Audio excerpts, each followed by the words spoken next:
This is the Arana Nation's plan and advice to Ontario Premier Doug Ford on how he can uh, lower the debt, save the province some money without making these ridiculous, reckless, and unpopular cuts to nurses and teachers and other people, which end up doing more harm than good. Now, keep this in mind. I am a Doug Ford supporter. Lord have mercy, help Doug Ford, our brother Doug Ford, get into Queen's Park with video after video, endorsement after endorsement. I mean, I'm probably one of Doug Ford's biggest fans, but here's something you need to know about me compared to other people who they're either too coward to criticize one party or another, or one politician or another. I'm going to criticize anybody I feel is doing nonsense. I'm not going to be enslaved by one party or another, or one politician or another, and just refuse to say anything bad about them no matter what, even though I know in my heart they're doing rubbish. And then when another person of an opposite party or a politician does the exact same thing, then I criticize them till the cows come home. That's not who I am. First of all, I'm an independent. I don't support any party or another. I support what I feel is right. And Doug Ford was elected to be a man of the people, a populist, and instead he looks like he's trying to be a corporatist blue Tory, Mike Harris style type politician, which ultimately doesn't is not going to work in this day and age. It's not going to work. You're going to see Andrew Horvath as premier real soon if you continue down this path. But instead of criticizing, I'm going to give my advice and what I feel should be done.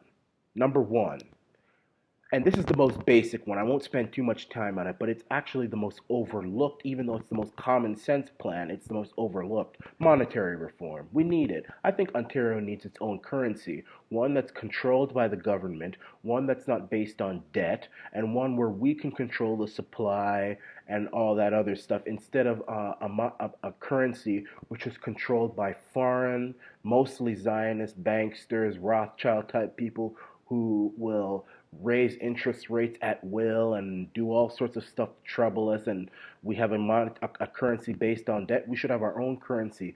uh, Abraham Lincoln, he funded the Civil War with greenbacks, which was a different currency, which was not based on interest, which was not based on debt. Julius Caesar, he built Rome with interest-free currency, which was controlled by him. Germany, back in the day, they had interest-free, debt-free currency, which made them build the autobahn and all that other stuff like that. Napoleon, the same thing. So we need our own currency, and we need to give our people a choice whether they want to rely on Canadian controlled, foreign controlled currency, or Ontario people controlled currency. They need monetary freedom. Alberta did it back in the day, and I don't know why they didn't do it now. Secondly, in terms of healthcare, Canadian healthcare system is a scam. People always like to talk about the Yankees and how we don't want to be like them Yankees. We don't want to be like them with their healthcare system and nobody's insured. We have free healthcare. Canada has free everything. Canada's healthcare system is a scam, and I don't think it's all that free either. Now, I'm not saying we need to adopt the American Yankee style healthcare system, because they're useless when it comes to healthcare. Americans don't know anything about healthcare. They know how to fight wars and all that other stuff. They used to know how to do big things like put men on the moon and build highways and do all sorts of stuff. But lately, I mean, Trump has sort of fixed it, but it's a slow process. As of late, America can only fight in wars. That's all. It's a shame, but we're not going to follow them. Um, so instead, what we're going to do is we're going to say, first of all, to businesses, all businesses, we get rid of their taxes, all corporate taxes, all capital gains taxes, all property taxes, all land transfer taxes for businesses. Instead of businesses paying money to the government, they're going to pay money to their people. And they're going to pay good money to their people. And what we do is we say to all businesses, hey, we got rid of your taxes, so what you're going to do is give your workers health care, and you're going to do it. Give all of your workers five-star, top health insurance where they pay absolutely nothing when they get sick, when they need drugs, the insurance company pays for all of it. When they need anything, the insurance company pays all of it, and the company will pay the premiums, and the worker pays absolutely nothing.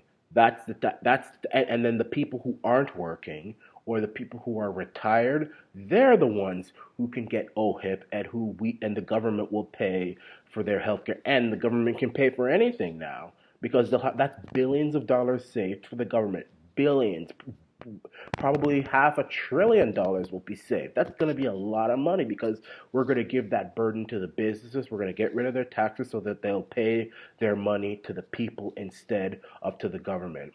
Another thing, education. I say we privatize all schools, all universities, all colleges, all daycares, all everything. Privatize them all. The government's not doing a good job at managing them.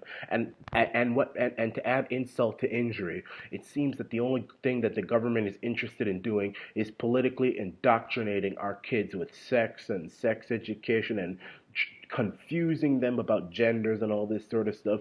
So we're going to take that control from the government and give it to the school boards and the universities and the colleges. And the only thing that the Ministry of Education will be there for, if it'll even have a purpose, is to just make sure that they're following the rules.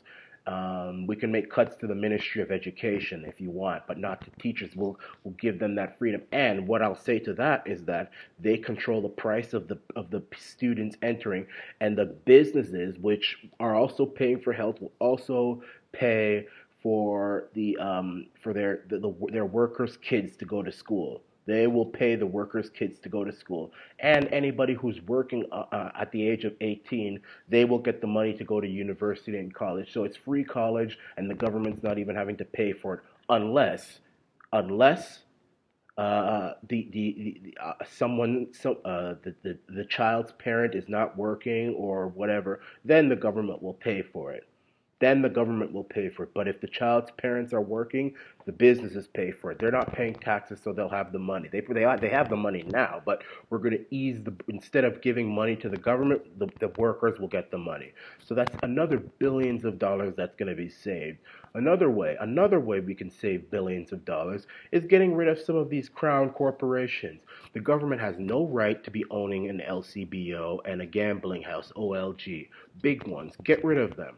Privatize them. Privatize TVO as well. Privatize Steve Bacon. However, we tell the new owners that they have to pay the government royalties because, hey, we created those companies. Ontario created them. So pay royalties to the government. Pay the royalties. So we get the money, but we don't have to do any of the work. That's more money saved. And in fact, that's money coming in. And I'll give you another thing. Lastly, in terms of the businesses, another thing they have to do, since they're going to have money because they're not going to have to pay taxes, is that they have to give their workers minimum. When it's a minimum wage job, the minimum wage goes up to $15 an hour, and it's linked to inflation, and there's a robot tax in case those businesses try to get smart and hire a robot to replace those workers, a nasty robot tax. So they're going to have the money. We're getting rid of corporate taxes. We're getting rid of all of that. Instead of the money going to the government, it goes to the people. And you know what's going to happen when they get that money, the workers?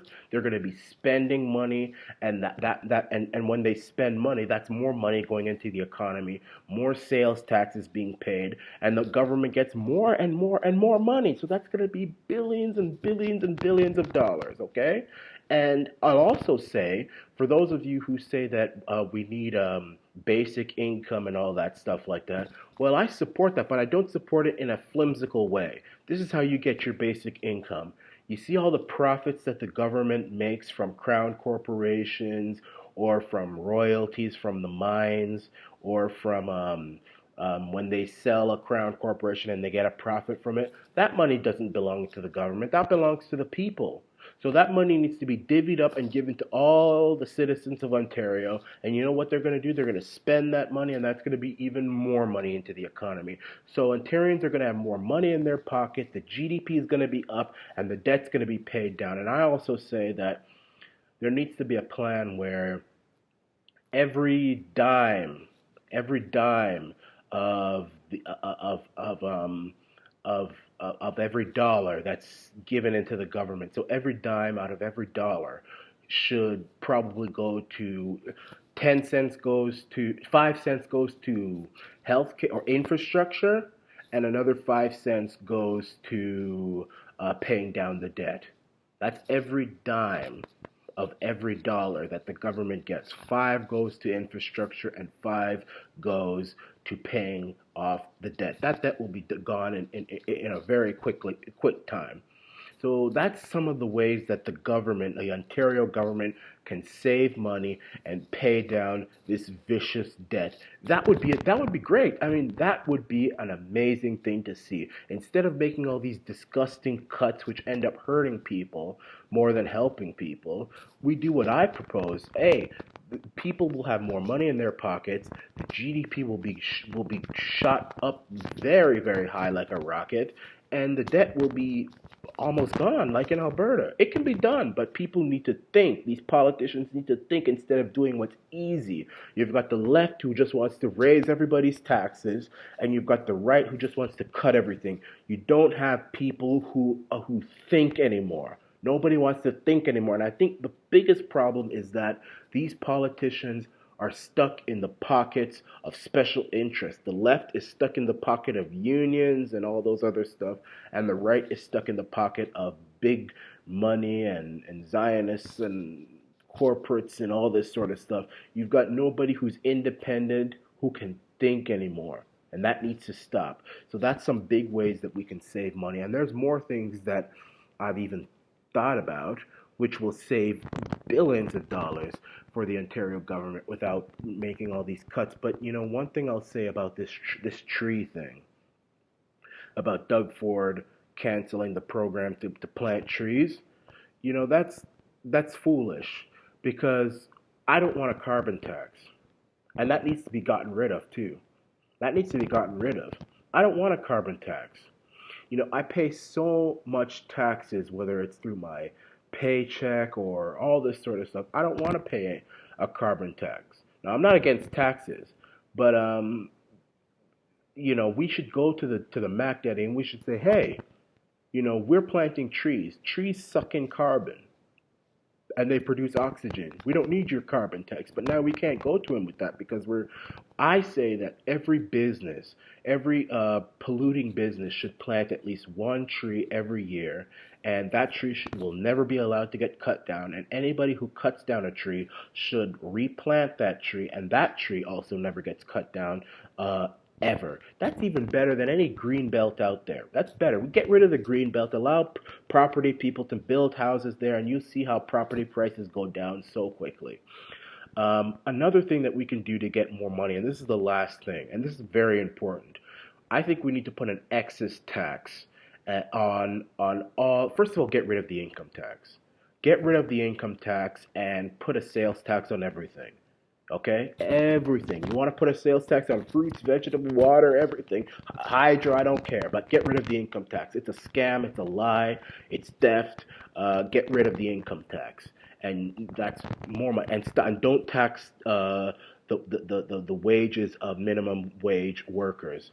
But we should put an excess tax on foreign goods like energy and mining goods and farming goods that come into and manufacturing goods that come into our province. And I'll tell you why. Because the trade deals that these so-called politicians, these so-called wise politicians, create for us are very one-sided. I mean, we trade with Mexico, and Mexican companies barely pay their workers anything. We shouldn't have to have a trade deal with people who do that. They should pay their workers properly before we have a trade deal with them. So until we have a fair trade deal, we don't play by the rules. We should put an excess tax on all those goods coming in from those countries, and you see how quickly people are lining up to make deals with us. And if they don't, well, then we just get the excess tax money, and that's even more money given to us.